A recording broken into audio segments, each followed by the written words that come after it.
जिला सिरमौर के नाहन में कल एक नशा तस्कर को गिरफ्तार किया गया।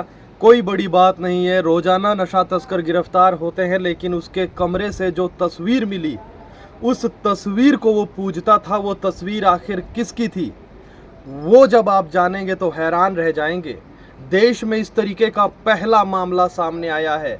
सबसे खूंखार इतिहास का सबसे खूंखार ड्रग तस्कर, सबसे खूंखार ड्रग तस्कर के अलावा सबसे अमीर ड्रग तस्कर, जिसने अपने जीवन काल में ड्रग्स तस्करी करते हुए कोकीन किंग उसे कहा जाता था, कोकीन की तस्करी करते हुए तकरीबन 15,000 लोगों को मौत के घाट उतार दिया था। इतिहास का सबसे बड़ा ड्रग तस्कर, जिसकी पूजा नाहन का ये ड्रग तस्कर करता था, और उसकी तस्वीर उसने अपने कमरे में लगाई थी।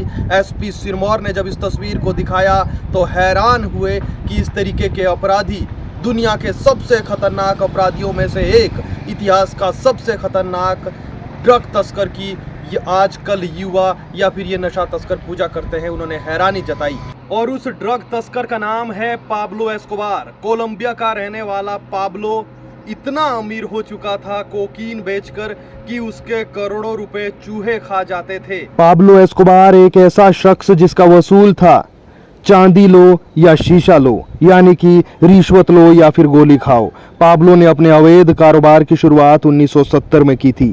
बेहद कम समय में उसकी चर्चा पूरे कोलंबिया में होने लगी। उसके भाई रॉबर्टो एस्कोबार ने पाब्लो का जिक्र करते हुए अपनी पुस्तक the accountant story inside the violent world में लिखा कि उसके पास पैसों की कोई कमी नहीं थी।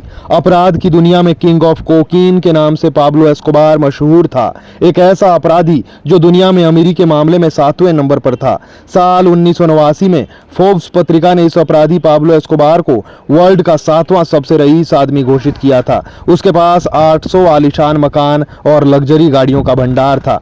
पाब्लो एस्कोबार के पास पैसों की कोई कमी नहीं थी। बढ़ते रसूख और कामयाबी ने उसे अंधा बना दिया था। उसके पास इतने पैसे थे कि उन्हें रखने के लिए जगह नहीं होती थी, इसलिए हर साल उसके करोड़ों रुपए दीमक या फिर चूहे खा जाते थे। रुपयों की गड्डी बनाने के लिए हर हफ्ते 70 से 80 हजार रुपए का रबड़ बैंड खरीदना पड़ता था। पाब्लो के बेटे जुआन ने साल 2009 में डॉन जुआन को इंटरव्यू में बताया था कि एक बार ठंड लगने पर उसके पिता पाब्लो ने 2 मिलियन यानी कि 15 करोड़ रुपए कैश जला दिया था और उसकी आंच से गर्मी का आनंद लेने को कहा था। उसने अपने लिए एक जेल भी बनाई थी और कोलंबिया की सरकार से कहा था कि अगर वो पकड़ा जाता है तो उसे इसी जेल में रखा जाए। दरअसल उसकी इस मोटी कमाई के पीछे कोकीन की तस्करी थी। दुनिया भर में 80% कोकीन सप्लाई उसके ही लोग करते थे। पाब्लो एस्कोबार की कोकीन तस्करी अमेरिका और कोलंबिया के लिए सिरदर्द बन गई थी। उसे खत्म करने के लिए कई कोशिशें की गई, लेकिन अपनी चालाकी से वो बच निकलता था।